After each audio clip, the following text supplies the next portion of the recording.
A new lawsuit directed at Hartgrove Hospital and its parent company is alleging that staff members sexually abused a child when he was a patient at the Behavioral Treatment Center. The hospital says it will fight the suit. NBC's Yasmin Vosshoughian got to speak with this John Doe from the complaint. This is an important story, but we do want to warn you the details of this are disturbing. New sexual abuse allegations leveled against a company running 400 psychiatric and behavioral treatment facilities across the country.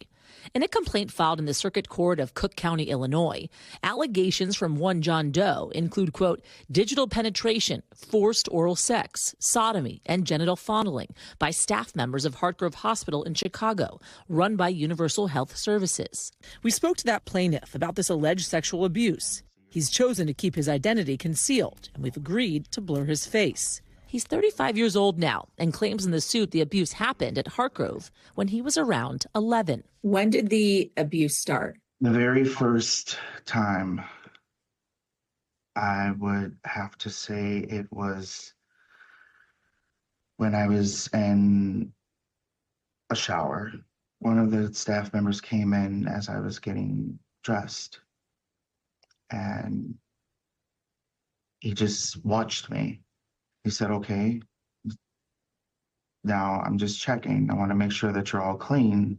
Spread your cheeks for me so I can check. And later that evening, after he went to bed, he says, I heard a hand stroking his penis, because that's what it's a specific sound, as he used his other hand to grope me and to penetrate me with his finger. John Doe tells us, as laid out in the suit, that the abuse continued for the entirety of his stay, over months. According to the legal complaint filed by his attorneys, he was also abused by other patients while staff members watched. Quote, other minor patients were directed by staff to sexually abuse John Doe 1 while the staff member observed and or masturbated. John Doe 1 was also forced to perform sexual acts on other minor residents. John Doe says he grew up on the south side of Chicago with a single mom and 3 other siblings. He had emotional outbursts as a child, which was why his mother chose to send him to Hartgrove. He says after the abuse, he never told anyone what happened, even if it meant going back. When I was a kid, I was being told by adults that they were there to help me and that their treatments work and people become better people when they leave. He says he thought he was being punished. It wasn't until he was married did he vocalize the abuse to his now ex-wife. Were you ashamed? I was ashamed. I was confused. I didn't know what to trust, let alone who. Good morning, everyone.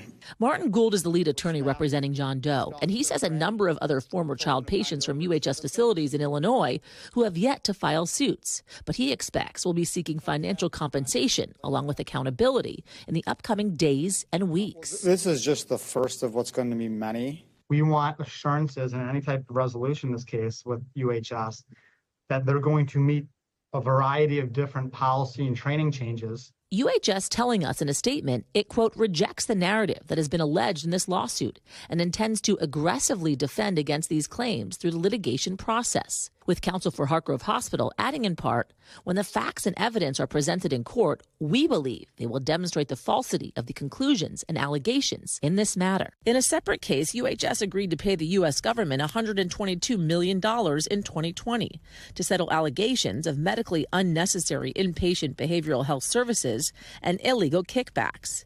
At the time, the DOJ issuing a statement saying in part, quote, the department will continue to be especially vigilant when vulnerable patient populations are involved, like those served by behavioral health care providers. I want justice for what happened to not just myself, but everyone else. 20 plus years after John Doe's alleged abuse, the suit refers to police reports of allegations of ongoing sexual assault as recently as this year at Hartgrove Hospital. John Doe told me the sound of footsteps, even today, can traumatize him all over again, a nightmare he will live with for the rest of his life. Yasmin Vosshoughian, NBC News.